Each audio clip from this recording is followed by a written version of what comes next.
When I stuck a needle in my arm and done heroin, that is when I felt like I had no soul anymore. That was the end of my life to me. Most people will say it was the best feeling they ever had. To me, it wasn't. It's like I literally felt everything inside of me go away. Some people overdose one time and they don't make it.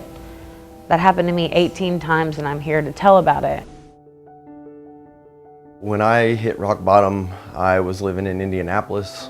I had lost my job, lost the place I lived, everything. The only thing I had was the clothes on my back, less than $10 in my pocket, and a bag of dope. I'd probably be dead or in jail or laying in a gutter somewhere. I was killing myself. I was overdosing often. I was using enough every time to overdose, to kill myself. You know, it took that much to get me high because that's how bad the disease had progressed. And I know a lot of people can relate to that, especially with heroin.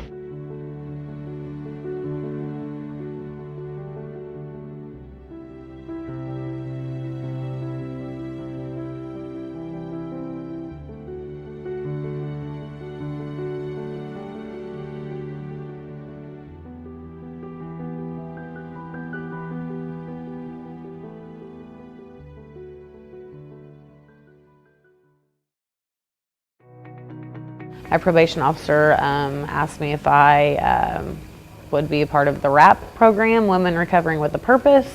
I learned in that program that there is a healthy way to, deal with your feelings and your emotions.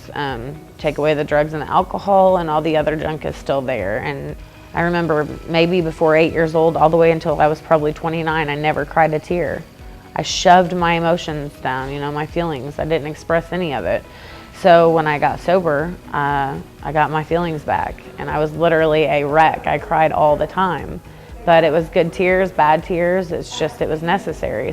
I got my family back, I got my emotions back, I learned how to live my life. I got out of that program, and I completed it successfully.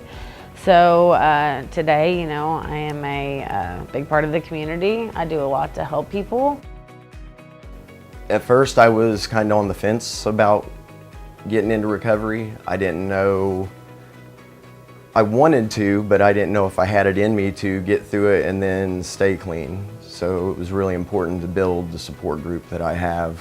All the staff at Centerstone and then everybody at CCC and Celebrate Recovery, they've really become more of family to me than anything else.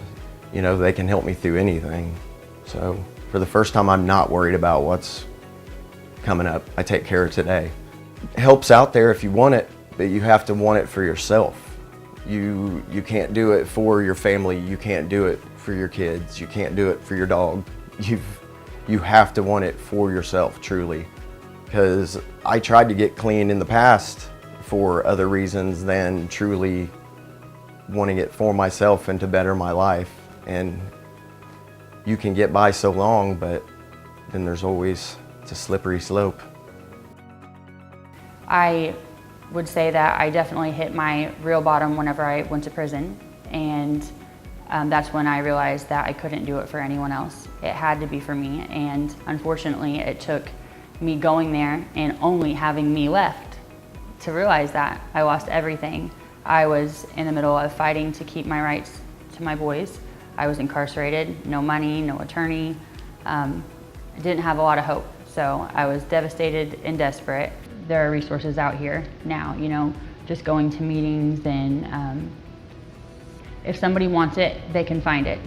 I believe that if you want something, you will find it, and you're gonna find what you're looking for, but it doesn't have to be in jail or in prison. I finally realized that I have a purpose in my life, because what we deal with every day, some people overdose one time and they don't make it. That happened to me 18 times, and I'm here to tell about it. And I know now because I have a purpose in my life. Oh, I feel I'm very lucky, very fortunate. I'm blessed beyond, I'd never thought I'd be back to this place in my entire life. I failed as a mom. That's something that I have to accept, and that's something that I'm from this town. I grew up here. A lot of people know that.